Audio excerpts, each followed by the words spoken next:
Dexter motherfucking Morgan. No matter where Dexter go, I'm there. It was genuinely amazing to see in the first episode how Dexter replicates his life, his prior life in Miami. Like, remember in the first season of Dexter when we're introduced to him, he has the donuts and he's passing them out to everybody and everybody knows Dexter and they love Dexter. Well, in New Blood, instead of passing out food, he's just walking down the street and everybody's like, "Hi, Jim," because of course he changed his name. And he's like, "Hey," and he's just going around town, you know, being the helpful Jim. That's how he's known. Again, like, my heart just like swelled up. I know. Having spent 8 seasons with Dexter Morgan and growing this fascination with him for the fact that he's able to, or at least trying to, blend into society while being a serial killer. Having to know that he's a serial killer trying to blend in, it was just like, it was a mixture of like nostalgia and like, what the fuck is gonna happen? We know that he's been through some shit. I would be lying. They showed Deborah having taken Dexter's conscious place as his ghost. I sobbed. Like, I was like, literally started crying. I was like, you mean to tell me that's why Harry left? One thing I heavily noticed with Dexter is that like the ghost and the spirit or the consciousness of Harry Morgan is never wrong. He'd be like, "Are you sure you want to do this? Like, maybe you should do it this way." That's because something bad about to happen, Dexter. You're about to fuck up. You sure you want to leave Rita by herself? Maybe you should let the police handle it. Then Rita died. It's like, oh, you know something. So when Harry finally left in season 8 with him being like, "Dang, Dexter, I was finally waiting for you to get to this conclusion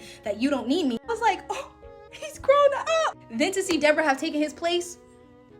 But that's the huge fascination in New Blood, because the story is almost written with the concept of like, what if Dexter didn't have anything on his side? It's been 10 years since he killed, so he's like living as Jim and he's kind of like clean. But then he ends up breaking his streak by killing this town's dickhead. Just like that, the entirety of his life kind of just starts to go downhill. And I had to get my thoughts together to think about the entirety of everything. But what I came to realize, in New Blood, Dexter is truly trying not to be a serial killer. Whereas in Miami, he was living a life to be a serial killer. What I mean by that is like, he was on the forensic team for the police. When Dexter gets into trouble in Miami, he has the police on his side. He can mess the evidence up. He also has his sister who believes in him. His family is a cover-up for a good alibi. And in New Blood, it's like these details are replicated, but because he had no plans of being a serial killer, it fucks him majorly because he essentially has no one on his side. Even when you compare the ghosts of Deb and Harry, his guilt is so deep that Deb is like this asshole that's telling him like, it's all your fault, you know, you mess everything up, even though Deb dying told him like, it's not your fault, don't feel that way. He wasn't a part of the police force, so he didn't have someone there in that office like let him go. Or he could be ahead of them when like Angela started to like put 2 and 2 together. Bitch, by the way.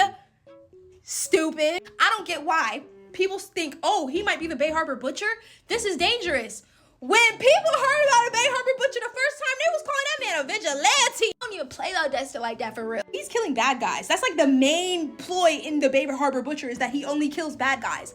Leave that nigga Dexter alone. But he truly has no one on his side. Even the idea of a love interest with Angie, even with the past love interest, including Deb, he had gained so much trust with him that they would have never even thought of putting him in harm's way. Like Angie here, because he didn't want to tell the truth about who the fuck he really was. Like, oh, I like